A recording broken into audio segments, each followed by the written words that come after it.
Today we're going to talk about the second part of section 6.3, the parametric equations, part 2.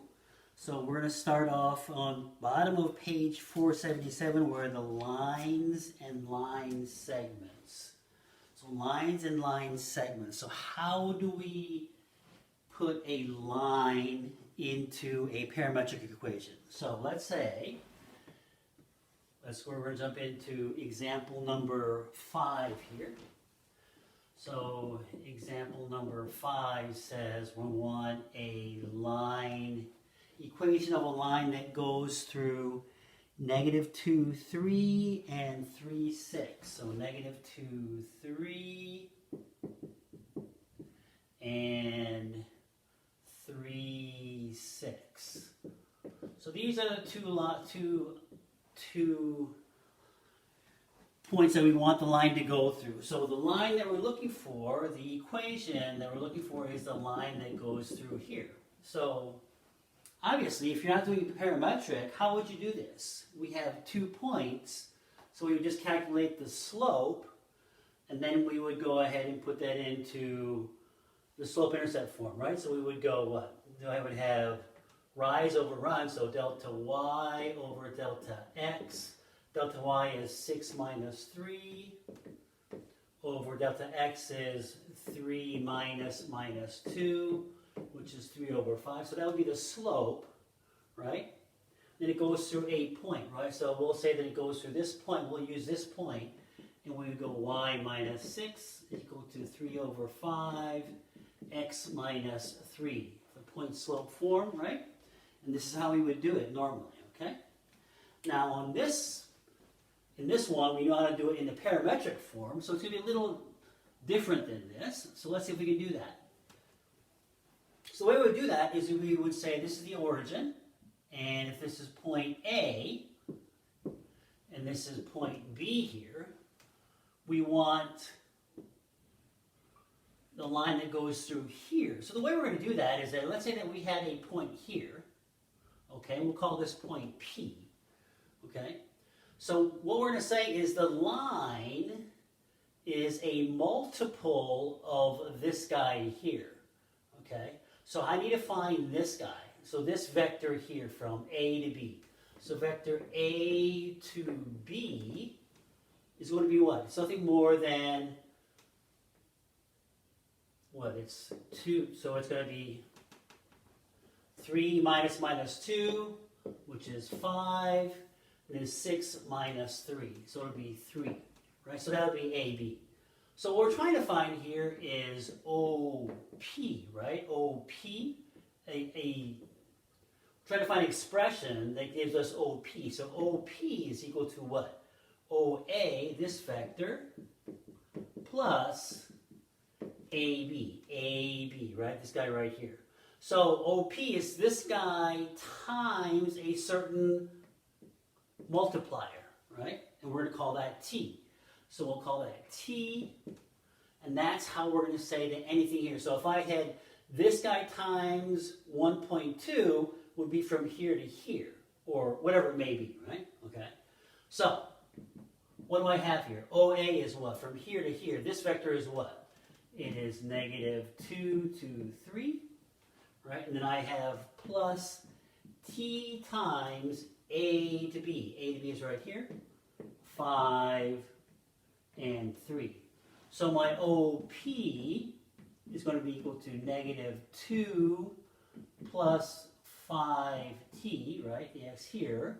And then 3 plus t times 3. 3t. Okay? And if we call this an x and a y, we can say that x has to be this and y has to be this. So our parametric form is going to look like what? Our parametric form is going to look like x is equal to this, -2 plus 5t, and then y is going to be equal to 3 plus 3t. 3 plus 3t. And this would be our parametric form. Okay, so if you look in the book, that's how it goes. Okay? So the thing is here is that how do we control the t? So the t can be what? T can be, it's going to be this line all the way out to infinity, or going backwards down to infinity. So t is, there is no restriction on the t. So this is these right here are the three elements that we need to write for the parametric equation. Let's say that I wanted just the segment A to B. Segment A to B. Okay? So since this is A to B, what would my t value be at this point? My t value would be 1, right? Because this would be, I am multiplying this by 1 to get to here. So if I put in t equals 1 here, what do I get? I get 3. And if I put t equals 1 here, I get 3 plus 3, which is 6. 3, 6, right? So this point here happens when t is equal to 1. And this point here happens when t is equal to 0. Right? T is equal to 0, I get negative 2 and 3. Negative 2 and 3.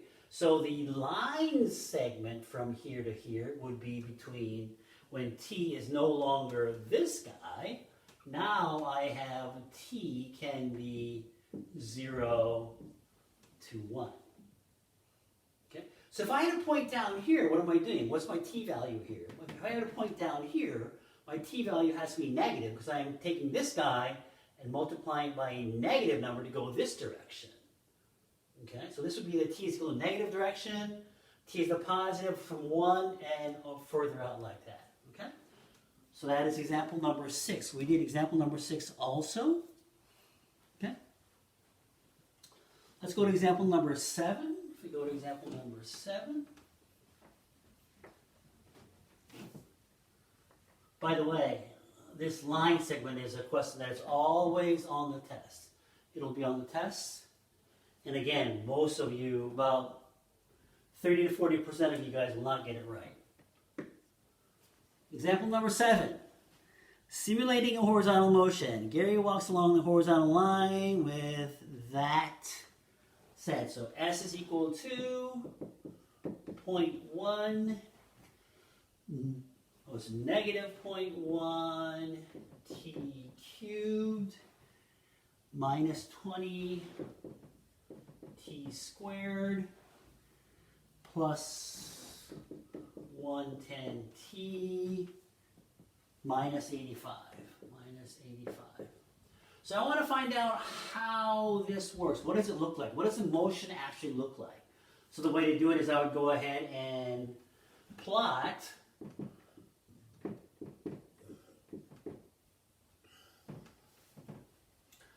well, I could go ahead, what I would do is I would go ahead and put that in my calculator, and I would plot it, okay? So the way I'm going to do that is I'm going to go put them in parametric mode and say x1 is equal to t cubed minus 20t plus 110t minus 85.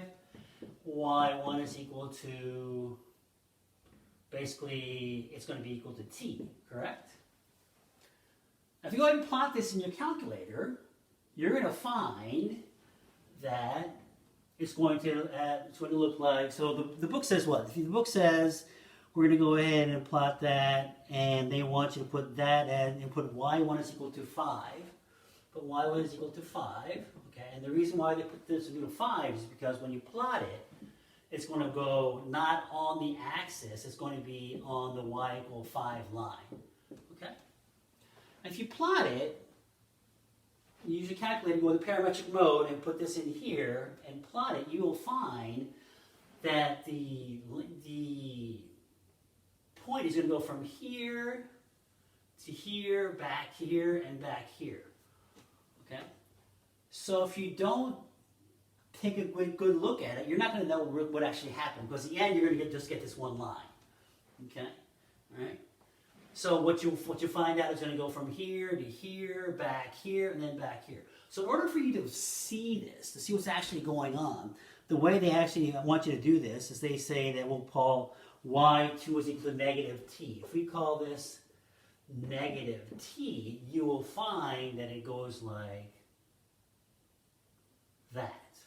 So if I put a light from underneath here, and I projected the point, it's going to look, the shadow is going to look like this.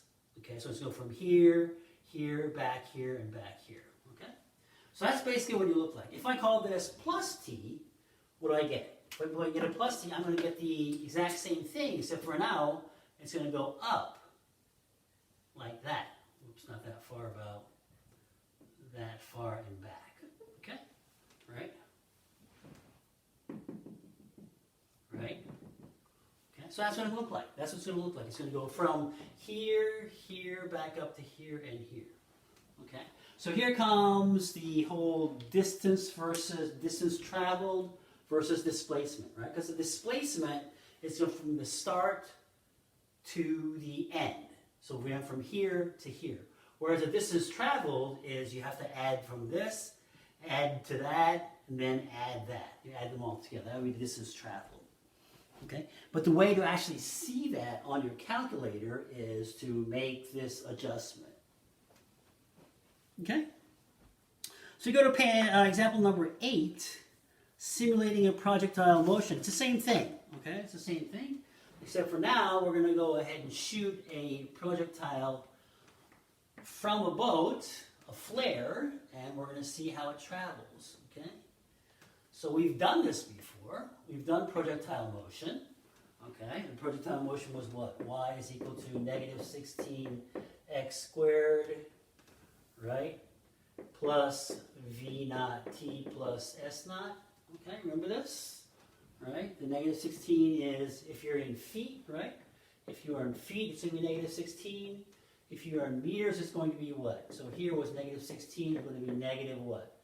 9.8 divided by 2, which is negative 4.9, right? This is the gravity constant divided by 2. The gravity constant here is 32. You divide it by 2. The reason why it's negative is because gravity goes down, right? And this is what we had. So if you go to example number 8, it says that we are doing it from a ship's deck 75 feet above the water with an initial velocity of 76, which means that this guy here, the initial height was 75, and this guy here was 76. So if you go ahead and plot that, you're going to find what? It's going to start at 75, and it's going to go like that, right? And if you look at the A, B, C, and D, and you match up with the graphs, you can see the progression of how it travels. Okay? So we'll stop right here today, and then we'll move on to example 9 and example 10 the next lecture.